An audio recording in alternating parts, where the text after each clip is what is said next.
उन्होंने कहा जिनके पार्टनर्स रिलायबल हैं, डिसिप्लिन्ड हैं, मतलब पति पत्नी पे भरोसा कर सकती है, पत्नी को पति पे पूरा भरोसा है, पति को पत्नी के ऊपर पूरा भरोसा है, और वो दोनों एक दूसरे के ऊपर भरोसा कर सकते हैं। उसने कहा वो लोग, ये स्टडी क्रिश्चियन लोगों की स्टडी नहीं है, जो बातें मैं आपको बताता हूं ये जनरल पढ़ने वाले लोगों की स्टडी है जो पढ़ाई में हैं। उन्होंने स्टडी की कि जो लोग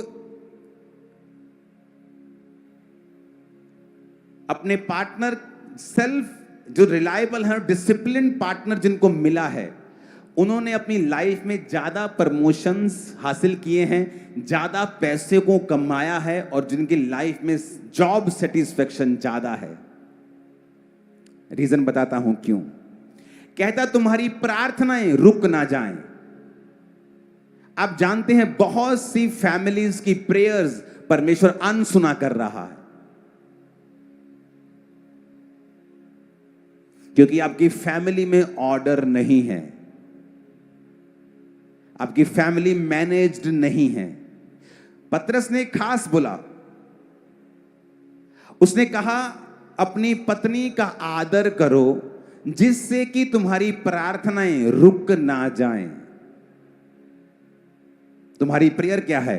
परमेश्वर मुझे हील कर, मुझे फाइनेंस ब्लेसिंग चाहिए, मुझे बेबी बॉय, मुझे बेबी गर्ल, मुझे ये चाहिए, मुझे। परमेश्वर कहता तुम्हारी प्रार्थनाएं हिंडर हो जाएंगी। अगर आप हिंडर शब्द को ग्रीक भाषा का 1581वां शब्द है, अगर आप उसको पढ़ेंगे तो उसमें लिखा है कट डाउन, टू फ्रस्ट्रेट। कहता तुम्हारी प्रार्थनाएं कट कर दी जाएंगी और तुम फ्रस्ट्रेट रहोगे अपनी लाइफ से। तुम्हारी लाइफ में खिंचाहट रहेगी, हर टाइम तुम खिंचोगे, क्योंकि तुम्हारी प्रार्थनाएं रुकी गई हैं, क्योंकि तुमने परमेश्वर के बनाए गए ऑर्डर को फॉलो नहीं किया है। अब ये जो स्टडी उन्होंने की, ये कोई स्टडी करने वाले लोग क्रिश्चियन नहीं थे, लेकिन आप नोटिस करो कि ये स्टडी इस वचन के ऊपर पूरा ठप्पा लगाती है कि जो कुछ बोला गया है वचन में, कि जो लोग आपस में ज्यादा बनकर, जिनकी बनती है, जो ज्यादा समझ के साथ एक दूसरे के संग रहते हैं, वो अपनी लाइफ में ज्यादा कामयाब हैं, फाइनेंशियली भी, फिजिकली भी, सामाजिक रीति से भी, और हर तरह से कैरियर वाइज भी। आप मेरी बात समझ रहे कि नहीं? ये वॉशिंगटन यूनिवर्सिटी की स्टडी है।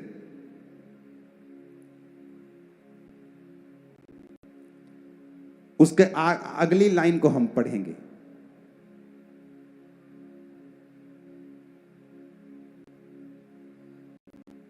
उसमें लिखा है कि the data revealed that the employee with an extremely conscientious spouse is 50% more likely to get a promotion than an employee with an unconscientious। मतलब कहता वो कर्मचारी जिसका पार्टनर रिलायबल है, जिसका पार्टनर डिसिप्लिन्ड है,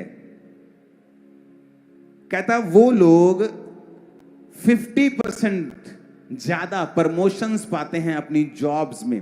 ये स्टडी है, ये कोई हिंदू ने नहीं की, ये किसी क्रिश्चियन ने नहीं की, किसी सिख ने नहीं, किसी ने नहीं की। ये जस्ट स्टूडेंट्स ने अलग अलग जगहों पे जाके थाउजेंड्स ऑफ फैमिलीज के ऊपर स्टडी की है। आप देख लो, अन्य जातियों को मैंने स्टडी किया है, मैंने बॉलीवुड हीरोज पे स्टडी की है। जिन बॉलीवुड के हीरोज ने अपने पिता का आदर किया है और उनके बच्चों ने भी उनका आदर किया है, वो ज्यादा कामयाब हैं। वचन कहता है अपने माता और पिता का आदर कर। आप देख लो उनको, आप स्टडी करो। जो व्यक्ति अपने पिता का आदर, अपनी माता का आदर करता है, लाइकवाइज उसके बच्चे भी सेम निकलते हैं और वो भी अपने माता और पिता का आदर करते हैं। और आप स्टडी कर लेना, बाइबल में जो लिखा है वो पूरा होगा, मैं आपको बता रहा हूं। आप उन लोगों की स्टडी करो, वो ज्यादा कामयाब होंगे।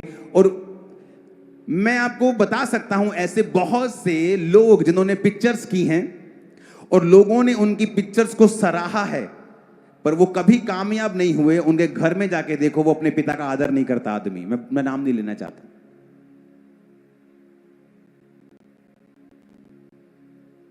हालांकि वो सब कुछ अच्छा कर रहा है, लेकिन अगर आप देखेंगे जो बाइबल है वो सिर्फ क्रिश्चियंस के लिए नहीं है। ये एक ऐसा मैनुअल है, ये एक ऐसा लॉ है कि कोई भी व्यक्ति जो इसे ब्रेक करता है कभी भी छूटता नहीं वो उसके कॉन्सिक्वेंसेस, उसके असर से। कितने मेरी बात को समझ रहे हैं? अब ये जो स्टडी की है, ये कोई वॉशिंगटन यूनिवर्सिटी ने की है, कोई बड़ी यूनिवर्सिटी ने स्टडी की है, और उन्होंने स्टडी किया है कि वो लोग जो जिनके पार्टनर्स उनके साथ ज्यादा रिलायबल हैं, डिसिप्लिन्ड हैं, जो एक दूसरे के प्रति डेडिकेटेड हैं, लाइफ में एक दूसरे से खुश हैं, वो लोग ज्यादा ब्लेस्ड हैं उन लोगों से जो इस ब्लेसिंग में नहीं है। पतरस ने कहा तुम्हारी प्रार्थनाएं रुक ना जाएं, फ्रस्ट्रेट ना हो जाएं, कट डाउन ना हो जाएं, क्योंकि तुम दोनों जीवन के वरदान के वारिस हो।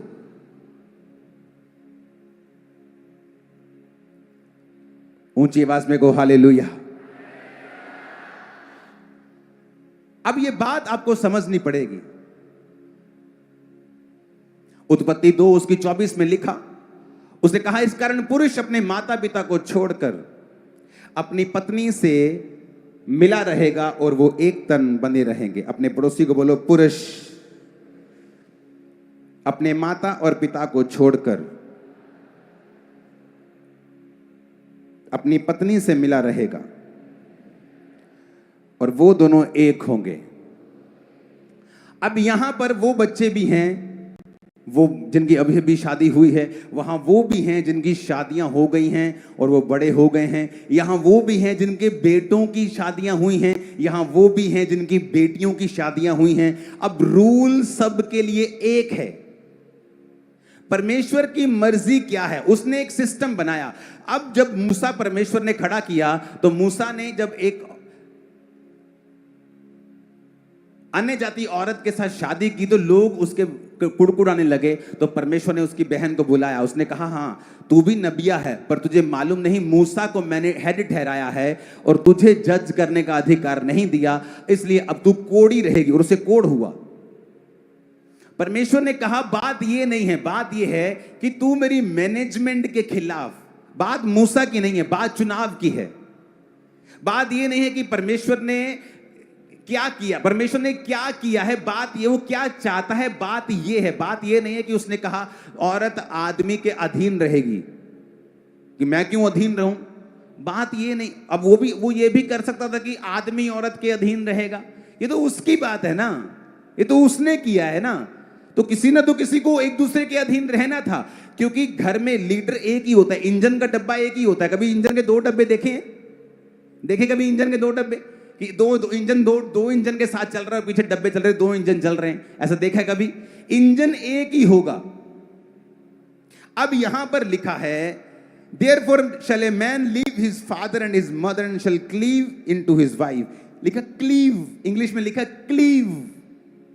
क्लीव कहता, क्लीव को इब्रानी भाषा का 1692 शब्द है दबाक, जिसका मतलब पता क्या है?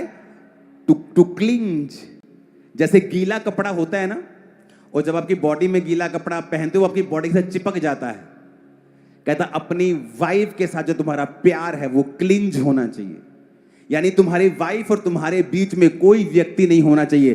तेरी मां भी नहीं, तेरा बाप भी नहीं, तेरा भाई भी नहीं, तेरा परिवार भी नहीं। और ये रियल प्लान है परमेश्वर का।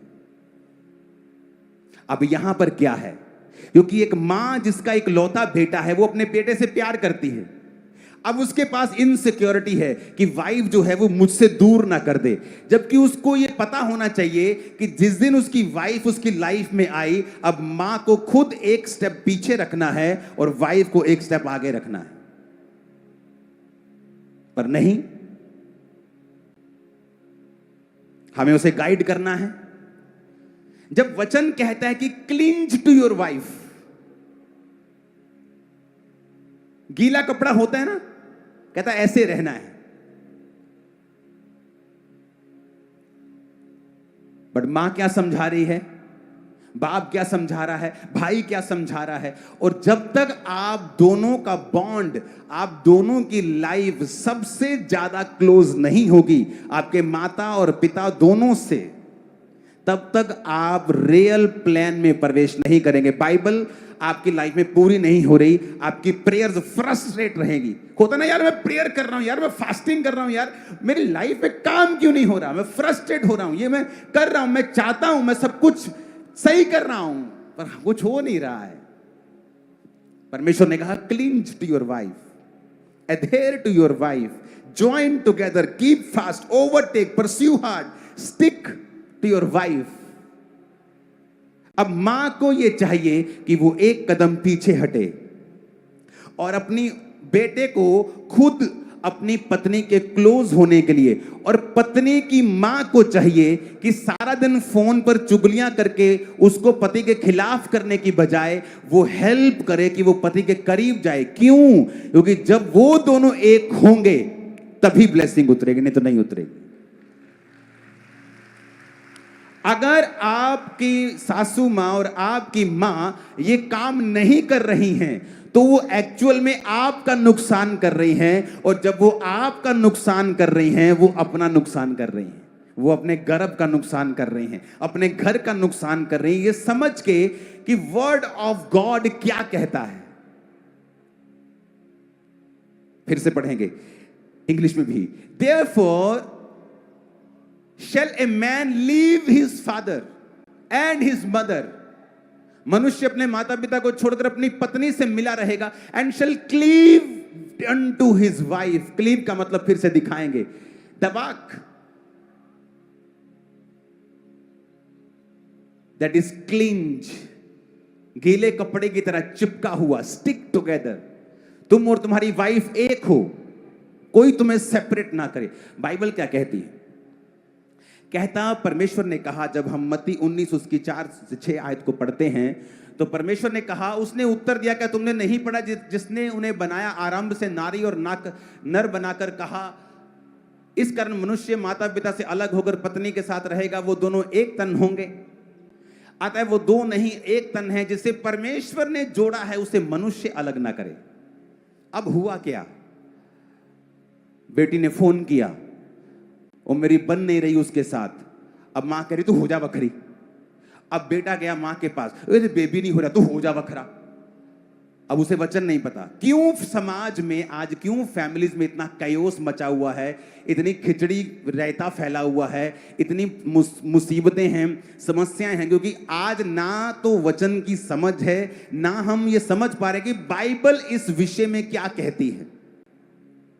बाइबल में लिखा है, यीशु मसीह ने कहा, जिसे मैंने जोड़ा है उसे मनुष्य अलग ना करे।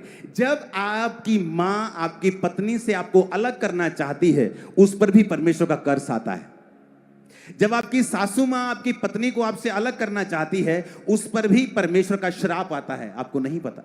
क्योंकि यीशु ने कहा, जिससे मैंने जोड़ा है उससे तुम अलग, मनुष्य अलग ना करे। अगर आपके पति ने आपको मारा है, कुछ देर के लिए अलग हो जाएं ताकि वो आपको नुकसान ना पहुंचा सके। पर इसके कारण आप उससे डाइवोर्स नहीं ले सकते हैं। डाइवोर्स लेने का एक ही रीजन है बाइबल में, अगर आपका पार्टनर किसी दूसरे के साथ चला जाए, गलत काम करे, व्यभिचारी बन जाए, तो ही आप अपने पार्टनर को त्याग सकते हैं। और अगर आपकी माता को या पिता को या भाई को नहीं पता है और वो छोटी छोटी बात पर आपकी पत्नी के खिलाफ आपके दिमाग में चीजें भर रहे हैं, आपके पति के खिलाफ आपके दिमाग में चीजें भर रहे हैं, वो भी वचन को तोड़ रहे हैं और उन पर भी कर्स आ रहा है, और आप भी समझ नहीं पा रहे हैं कि मुझे क्या करना है, मैं अपनी जिंदगी में कामयाब कैसे हूं। आप मेरी बात समझ पा रहे हैं कि नहीं?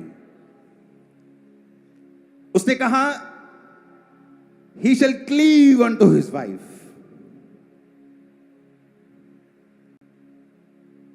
अब हमें समझना हो